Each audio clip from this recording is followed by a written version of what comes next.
अविचल देश कौन पहुंचा सकते हैं? ये सवाल जब धर्मदास जी ने कबीर साहब से पूछा तो साहब जी क्या समझाते हैं?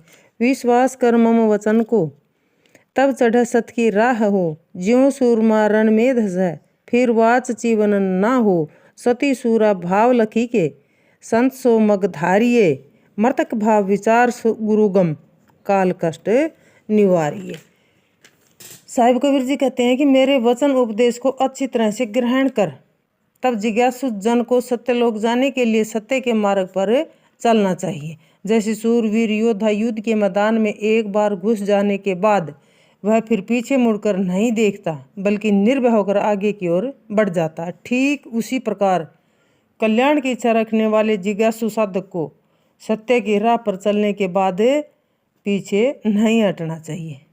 अपने पति के साथ सती होने वाली नारी, युद्ध भूमि में सिर कटाने वाला सूरवीर के महान आदर्श भाव को देख समझकर जिस प्रकार संत मनुष्य सत्य, दया, धैर्य, संतोष, क्षमा, विवेक, वैराग्य आदि सद्गुणों को ग्रहण करके अपने जीवन में आगे बढ़ते हैं, उसी के अनुसार पूर्ण रूप से संकल्प के साथ सत्य मत स्वीकार करके जीवन की राह में आगे चलना चाहिए। जीवित रहते मृतक भाव का विचार कर सतगुरु के सत्य ज्ञान के काल कष्ट का निवारण करना चाहिए। अधिकारी की दुर्लभता क्या बताते हैं साहिब जी?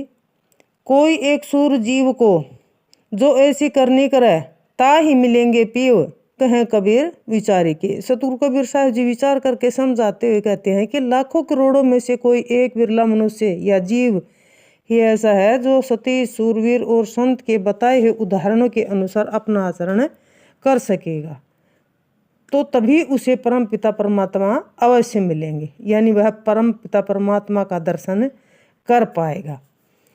तो फिर से धर्मदास जी कबीर साहिब से मर्तक किसे कहते हैं इस बारे में पूछते हैं।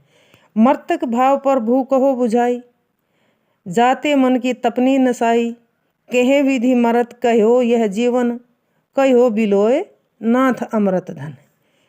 सतगुरु कबीर साहिब से जीवित रहते हुए मृत भाव के बारे में विचार करने और उसे ग्रहण करने का मार्मिक वचन सुनकर श्री धनी धर्मदास जी विनय पूर्वक भाव से पूछते हैं कि हे प्रभु, मुझे मर्तक भाव को पूर्ण रूप से स्पष्ट करके समझाओ, जिससे मेरे मन में व्यापक शोक, चिंता, भय आदि समाप्त हो जाएं और मुझे शांति प्राप्त हो। हे मधुर वचनों की वर्षा करने वाले मेरे स्वामी, मेरे ऊपर कृपा करते हुए मुझे अच्छी तरह से समझाकर बताओ कि जीवित रहते हुए किस तरह मर्तक दशा को उपलब्ध हुआ जाता है। तो कबीर साहब जी मर्तक के दृष्टांत बताते हुए धर्मदास से क्या कहते हैं? धर्मदास यह कठिन कहानी, गुरु मत ते कोई बिरले जानी। साहेब जी धर्मदास को समझाते हुए कहते हैं कि हे धर्मदास, जीवित रहते हुए जीवन में मर्तक दशा की कहानी बहुत ही कठिन है। इसे सतगुरु के सत्य ज्ञान से बिरला कोई जन सत्य भगत ही जान पाया है, यानी कि सतगुरु से प्राप्त सत्य ज्ञान के उपदेश के सुप्रभाव से ही इस स्थिति को प्राप्त किया जाता है। इसमें विशेष साहिब जी ने क्या बताया कि जीवित रहते हुए मर्तक दशा का प्राप्त होना किसी सच्चे भक्त की भक्ति साधना की सर्वोच्च स्थिति है।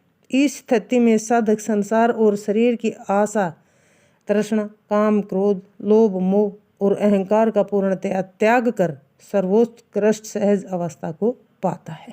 मर्तक भाव को उसके महत्व सहित स्पष्ट करते हुए कबीर साहेब जी समझाते हुए कहते हैं कि जब तक जीव में इस शरीर के प्रति आसक्ति है, तब तक जीवित रहते हुए मर्तक भाव को नहीं पाया जा सकता।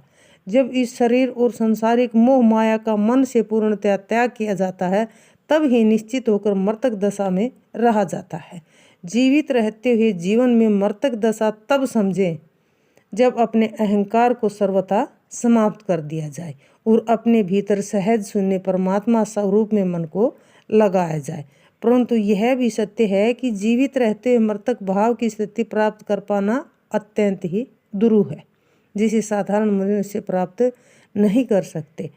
इससे यही प्रमाणित होता है कि केवल कोई सच्चा साधक ही सद्गुरु से प्राप्त सत्य ज्ञान की साधना का अभ्यास करके मर्तक भाव को प्राप्त कर लेता है।